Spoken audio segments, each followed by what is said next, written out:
The silence in Mr. Park Min-jun's mansion was a physical entity, as solid and polished as the black marble floors that reflected the cold, gray light of a city. It was a silence curated by wealth and enforced by fear, a quiet so profound that the tick of the grandfather clock in the grand hallway felt like a hammer striking an anvil. Min-jun himself was a man forged in that same quiet fire. His movements were economical, his face a mask of detached indifference, his eyes holding the flat, weary darkness of a man who had seen too much and felt too little for far too long. He was the unseen king of a sprawling underworld empire, a name whispered with a mixture of terror and reverence, yet in his own home, he was merely a ghost haunting rooms filled with priceless art and soulless furniture. Sunlight rarely dared to trespass fully into the cavernous spaces, filtering weakly through tinted, bulletproof windows as if it, too, were intimidated. Min-jun often stood before these windows, not looking out at the sprawling metropolis he commanded, but staring at his own faint reflection, a translucent figure superimposed over a world he owned but could not touch. There was a hollowness inside him, a vast, echoing chamber where memories of a different life, a warmer life, had long since turned to dust. The scent of lemon polish and sterile air was the only perfume his home knew, a constant reminder of the perfect, empty order he had built around himself. His life was a fortress designed to keep the world out, but he had long ago realized it had also become his prison, a gilded cage where the only sounds were the ones he permitted, the soft footfalls of his staff, the distant hum of the security system, and the relentless, lonely beating of his own heart. He ate his meals alone at a dining table that could seat 20, the clink of his silver fork against porcelain the only disruption in the stillness. He had everything a man could desire, and yet he possessed nothing that mattered. This profound emptiness was his constant companion, a shadow that clung to him more loyally than any of his hardened bodyguards. He had forgotten the sound of genuine laughter, the warmth of an uncalculated touch, the simple, chaotic beauty of a life lived, not just managed. His world was black and white, a series of transactions and consequences, and he had long since forgotten how to see in color. The silence was his kingdom, and he, its lonely, desolate ruler, waiting for a dawn that never seemed to come. Into this meticulously controlled world of shadow and silence stepped a small, vibrant disruption named Chloe. At 10 years old, she was a whirlwind of quiet curiosity, her bright, intelligent eyes missing nothing. She was the daughter of Lena, his maid, a woman who moved through the mansion with a grace and dignity that seemed entirely out of place amidst the cold luxury. Lena was 29, a widow whose quiet resilience was etched into the gentle lines of her face. She wore her simple blue uniform and white apron like a suit of armor, not against the dangers of the house, but against the weight of her own hardship. She cleaned the sterile surfaces and polished the gleaming floors, her movements efficient and unobtrusive, a silent promise to remain invisible. But her daughter was not invisible. Chloe, in her simple dark blue dress that matched her mother's uniform, would often trail Lena like a small shadow, her presence a soft, warm counterpoint to the mansion's oppressive atmosphere. She did not touch the priceless vases or run her fingers along the silk wallpaper. Instead, she watched. She watched the way the weak sunlight caught the dust motes dancing in the air. She watched the emotionless faces of the men in dark suits who guarded the doors, and most of all, she watched Mr. Park Min-jun. She saw not the fearsome crime lord, but a man who looked profoundly lonely, a king in a castle with no one to talk to. While Lena scrubbed and polished, her focus absolute, Chloe would sit in a designated corner of her room, a book open on her lap, though her eyes were rarely on the page. She felt the sadness that saturated the air, a feeling she recognized from the quiet evenings at home after her father had passed away. It was a heavy blanket, and she could see it wrapped tightly around the mansion's owner. Lena had instructed her daughter countless times, "Stay quiet, Chloe. Don't be a bother. We are lucky to be here." And Chloe was quiet, but her silence was different from the mansion's. Hers was an observant, empathetic silence, not an empty one. She brought with her a small, worn teddy bear, its button eyes seeming to absorb the strangeness of the place alongside her. The contrast between the cold, powerful man and the small, compassionate child was a quiet drama playing out daily in the vast, empty rooms, a collision of two worlds that was, for now, utterly silent, a secret known only to the girl who saw the sorrow behind the steel. The catalyst arrived on a Tuesday afternoon, an afternoon identical to all the others in its gray and silent monotony. Min-jun was descending the grand, sweeping staircase, his mind preoccupied with a betrayal in his organization, a problem that required a swift and merciless solution. His hand, usually so steady, fumbled as he pulled his phone from his pocket, and a small, intricately carved silver locket slipped from his grasp. It was not his. It was a relic from his past, the only object he carried that held any emotional weight, a memento of the life he had lost. It skittered across the marble floor, coming to a stop near the corner where Chloe was sitting with her book. Min-jun froze, his breath catching in his throat. The locket contained the only picture he had of his late wife, smiling on a day filled with sunshine. He expected the girl to pick it up, to pocket it, to do what he believed all people did, take what they could. He started down the stairs, his face hardening into a scowl, ready to demand its return. But Chloe did not pocket it. She gently picked up the silver heart, her small fingers tracing the delicate carvings. She looked at it not with greed, but with a gentle reverence. Then, she stood up, walked to the bottom of the staircase, and waited. She held it out in her open palm as he approached, her gaze clear and direct. "You dropped this, sir," she said, her voice soft but not timid. Min-jun stared, first at the locket resting in her small hand, then at her face. There was no fear in her eyes, only a simple, profound honesty. He had built an empire on the assumption of human weakness and greed, yet this child, who had nothing, was returning a piece of his soul without a second thought. A strange, unfamiliar feeling stirred within his chest, a painful crack in the ice that had encased his heart for years. He took the locket, his fingers brushing hers for a fleeting second. The warmth of her skin was a shock to his system. He looked at her, truly looked at her, for the first time. He saw not just the maid's daughter, but a person of startling integrity. On an impulse he could not explain, born from that single moment of unexpected grace, he spoke, his voice raspy from disuse. "You are an honest child," he said, the words feeling foreign on his tongue. "For your honesty, I will grant you 3 wishes. Anything you desire." Lena, who had been dusting in the adjoining room, overheard, and her blood ran cold. But Chloe simply tilted her head, her expression serious, as if she were considering the most important proposition of her life.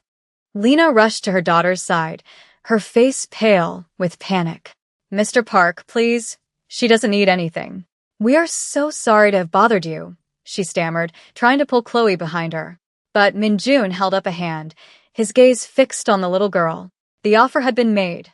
In his world, a man's word, once given, was an unbreakable bond, even a word spoken on a reckless whim to a child. To retract it would be a sign of weakness he could not afford, even in private. "She will have her wishes," he stated, his tone leaving no room for argument. He looked down at Chloe, a flicker of curiosity breaking through his cold demeanor. What would a child like this wish for? A pony? A mountain of toys? A trip to a fantasy-themed park? He was prepared for the predictable, the material, the childish. He found himself almost amused by the absurdity of the situation, a fairy tale playing out on the cold marble of his reality. Chloe looked from the powerful man before her to her mother's terrified face.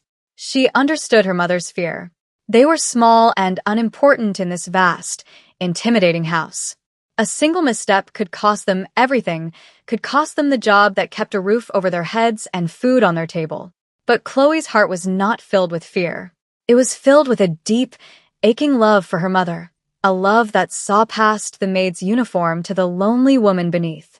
She saw the way her mother's smile never quite reached her eyes, the way she sometimes stared into the distance at night, her shoulders heavy with a sadness too big for a child to completely understand but not too big to feel. Chloe took a small, steadying breath, her small hand reaching out to clutch her mother's apron. She looked up at the most powerful man she had ever seen, a man everyone feared, and with the simple, devastating logic of a loving child, She spoke her heart's desire. "For my first wish," she said, her voice clear and unwavering in the cavernous hall, "I wish you would marry my mama." The silence that followed was no longer empty. It was a thunderclap. It was the sound of a universe tilting on its axis. Lena's gasp was sharp, a sound of pure horror. Minjun's face, a fortress of impassivity, finally broke. His eyes widened, his jaw slackened, and for the first time in a decade, Park Minjun was rendered utterly, completely speechless. He stared at the child, then at the mortified woman beside her, and the entire, carefully constructed world of his isolation shattered into a million pieces at his feet. For a long moment, the only sound was the frantic, terrified beat of Lena's heart. She felt the blood drain from her face, a dizzying wave of nausea washing over her. "Chloe, no," she whispered, her voice trembling. "You can't ask that. Apologize to Mr. Park right now." She tried to pull her daughter away, to hide them both from the storm she was certain was about to break. But Chloe stood her ground, her small hand still clutching her mother's apron, her eyes still fixed on Minjun's stunned face. She did not understand the complexities of the adult world, the impossible chasm between a maid and her employer. She only understood what she saw: two lonely people in a big, empty house. Minjun finally found his voice, though it was a strained, incredulous rasp. "What did you say?" he asked, not because he hadn't heard, but because his mind refused to process the words. He had been prepared for any request, any price, but this was not a transaction. It was an invasion. It was a demand for something he no longer believed he possessed: a heart. Chloe's expression remained one of simple, heartbreaking earnestness. "My mama is lonely," she explained, as if it were the most obvious thing in the world. "Her heart is sad since my daddy went to heaven." "Your heart is sad, too. I see it in your eyes." "I thought maybe two sad hearts could be less sad together." The child's words, so pure and uncalculated, struck Minjun with more force than any physical blow. He looked at Lena, who now had tears streaming down her face, a silent plea for forgiveness in her eyes. His first instinct was rage, a cold, sharp fury at this violation of his carefully guarded solitude. He should throw them out. He should make them disappear from his life and forget this insane moment ever happened. But then he looked back at Chloe. He saw no manipulation in her gaze, no cunning, only a desperate, innocent hope. To crush that hope with the cruelty he was known for would be like stepping on a wildflower. It would be an act of vandalism against the one pure thing he had encountered in years. A war raged within him. The hardened Mafia boss, the man who settled debts with violence, was being disarmed by a 10-year-old girl in a blue dress. He let out a long, ragged breath, the sound echoing in the hall. He couldn't grant the wish. It was impossible, ludicrous, but he couldn't refuse it either. He couldn't be the monster that broke this child's spirit. So he chose a third path, a delay tactic, a way to control the madness. "A wish like that," he said slowly, his voice low and dangerous, "cannot be granted so easily." He looked at Lena, whose eyes were wide with terror. "I will consider it. But first, I must get to know your mother." It was not an agreement. It was a decree. Lena felt a new kind of fear, a fear not of being fired, but of being trapped in the orbit of this powerful, unpredictable man. She could only nod, a prisoner of her daughter's impossible, heartfelt wish. The following evening, the great dining table, usually a desolate island in a sea of silence, was set for three. A single candelabra cast a warm, flickering light, a stark contrast to the usual cold overhead lighting. For Lena and Chloe, it felt like stepping into a dream, or perhaps a nightmare. Lena, dressed in her simple off-duty clothes, felt terribly out of place, her hands trembling as she sat in a chair that was likely worth more than everything she owned. Chloe, however, sat primly, her eyes wide with a mixture of awe and satisfaction, as if she were a tiny queen surveying her handiwork. Minjun entered the room, having shed his severe suit for a simple black sweater. The casual attire did little to soften his intimidating presence. He sat at the head of the table, the silence stretching between them like a taut wire. The first course was served by a stone-faced butler who seemed as bewildered as Lena. The clinking of cutlery was deafening. Minjun, a man accustomed to commanding rooms and negotiating with dangerous men, found himself utterly at a loss. Small talk was a foreign language. "Is the soup to your liking?" he asked, the question sounding more like an interrogation. Lena jumped slightly. "Yes, sir. It's very good. Thank you," she whispered, her eyes fixed on her bowl. The conversation died instantly. It was Chloe who broke the tension. "My mama makes the best soup," she announced brightly. "It's chicken noodle. It makes you feel better when you're sick or when you're just feeling sad." Minjun looked at the child, then glanced at Lena, who looked as if she wanted the floor to swallow her whole. "Is that so?" he said, his voice a low rumble. "Yes," Chloe continued, undeterred. "She says a good meal is like a hug from the inside. The simple, homespun wisdom hung in the air. A hug from the inside." Minjun hadn't felt anything resembling a hug, internal or external, in over a decade. He thought of the solitary, tasteless meals he consumed day after day. He looked at Lena again, seeing not just his employee, but a woman who infused her cooking with love, a concept so alien to him now. He found himself asking, "What is your favorite thing to cook, Lena?" The question, using her first name without a preceding command, shocked her. She looked up, meeting his eyes for a brief, startling moment. I like to bake," she said softly. "My grandmother taught me." Peach cobbler, a ghost of a memory surfaced in Minjun's mind. A warm kitchen, the smell of cinnamon and baking fruit, a woman's laughter. It was a memory he had buried so deep he'd thought it was gone forever. A flicker of something, not quite a smile, but a softening around his eyes, appeared and vanished. He said nothing more, but he ate his soup, and for the first time, he noticed its flavor. A few days later, Minjun issued another quiet decree. "My driver will pick you and the child up on Saturday at 10, he had informed Lena, offering no further explanation. The command filled her with a familiar dread, but Chloe was ecstatic.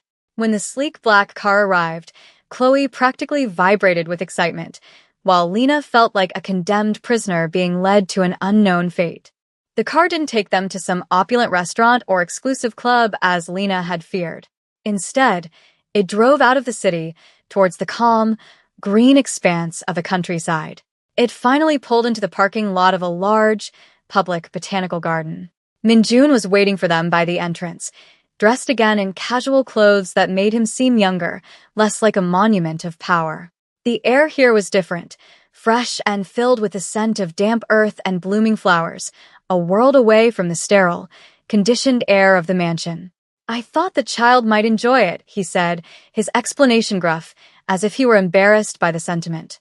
Chloe, needing no encouragement, ran ahead towards a vibrant bed of tulips, her laughter echoing in the open space. For the first time, Minjun heard the sound of a child's genuine joy echo in his presence, and the sound was not jarring. It was warm. Lena walked beside him, a careful distance between them. The silence was less tense here, filled with the buzz of bees and the rustle of leaves. "She loves flowers," Lena said quietly, watching her daughter. Her father used to say she was his little rose. The mention of her late husband was a slip, a moment of unthinking honesty. She immediately tensed, regretting the personal revelation. But Minjun didn't recoil. Instead, he looked towards a grove of cherry blossom trees, their petals drifting down like soft pink snow. "My wife loved cherry blossoms," he said, the words so quiet Lena almost missed them. It was a confession, a shard of his buried past offered up in the gentle air. He had never spoken of his wife to anyone in his current life. Lena stopped walking. She looked at him, at the profound, unguarded sadness that momentarily crossed his face as he watched the falling petals. In that instant she saw him, not the fearsome boss, not the cold-hearted enigma, but a man drowning in the same ocean of grief she knew so well. "They're beautiful," she said softly, her voice filled with an empathy that transcended their stations.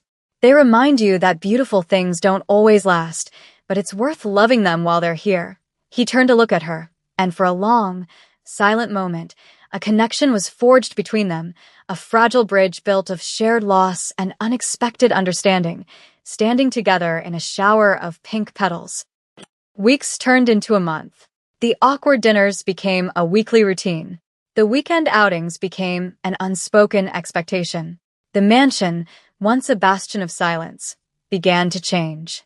The presence of Chloe's laughter, the scent of peach cobbler Lena had dared to bake in the vast, industrial kitchen one Saturday, the sight of a small, worn teddy bear left on a priceless silk sofa. These small things began to chip away at the fortress Minjun had built. He found himself looking forward to the evenings when he would hear Chloe's chattering stories about school. He started leaving his office door ajar, listening for the sounds of life in his home. He was thawing, and the process was both terrifying and exhilarating. One evening, as Lena was clearing the table, Chloe, who had been uncharacteristically quiet through dinner, spoke up.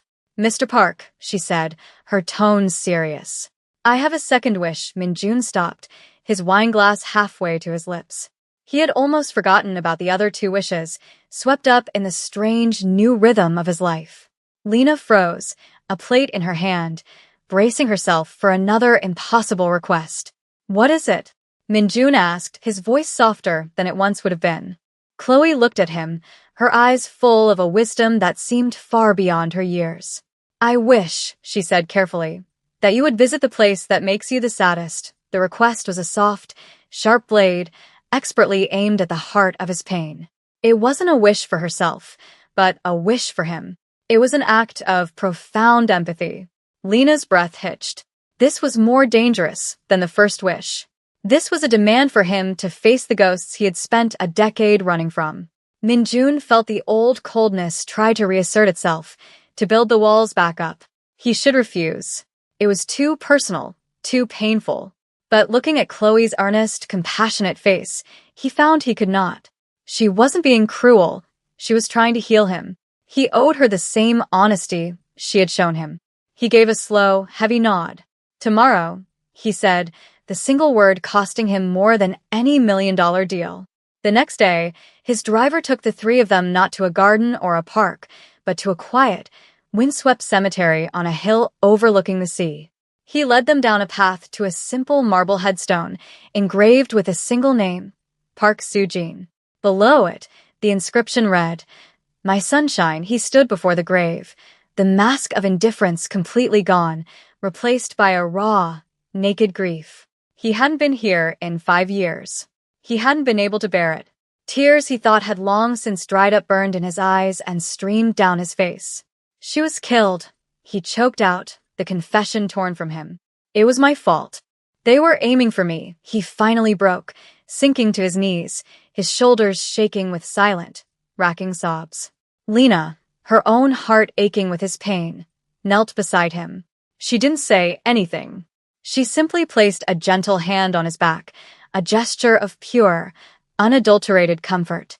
And Chloe, seeing the man crumble, walked over and wrapped her small arms around his neck, holding on as if she could piece him back together. In that graveyard, surrounded by his ghosts, Minjun was not a mafia boss. He was just a man grieving, and for the first time, he was not alone in his sorrow. The visit to the cemetery was a turning point. The shared vulnerability had shattered the last of the barriers between them. Minjun's grief, once a source of isolating bitterness, became a bridge of connection to Lena, who understood the unique contours of loss. Their conversations became easier, filled with a quiet understanding. He started telling her about Soo-jin, sharing memories he had kept locked away, and in return, she told him about her husband, about their simple life and the love that still sustained her.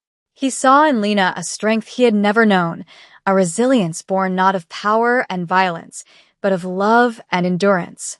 The mansion no longer felt like a prison. He had the bulletproof windows replaced with clear glass, letting the sunlight stream in.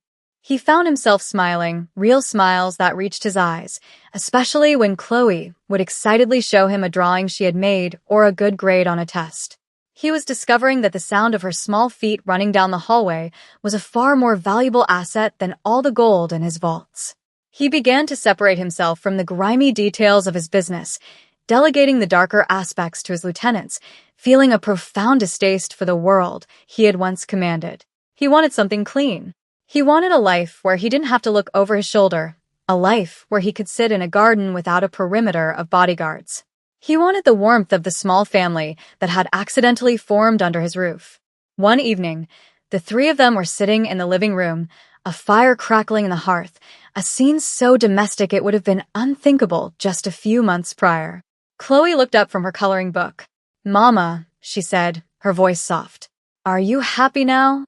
Lena looked at her daughter, then at Minjun, who was watching them with a gentle expression she never would have thought possible. A real, genuine smile touched her lips. "Yes, baby," she said, her voice thick with emotion. "I am." Chloe then turned her bright eyes to Minjun. "I have one wish left," she said. Minjun's heart, which he now knew was fully capable of feeling, beat a little faster. "What is it, Chloe?" he asked. Chloe's face broke into a wide, beautiful grin. "My last wish," she declared, "is for my mama to always be this happy." The wish was a perfect, beautiful bow on the gift she had given them both. Minjun looked at Lena, whose eyes were shining with tears of joy. He knew, with an absolute certainty that resonated through his entire being, that his own happiness was now inextricably linked to hers. He stood up, walked over to her, and knelt down before her, taking her hand in his. "Lena," he began, his voice steady and full of a love he never thought he would feel again.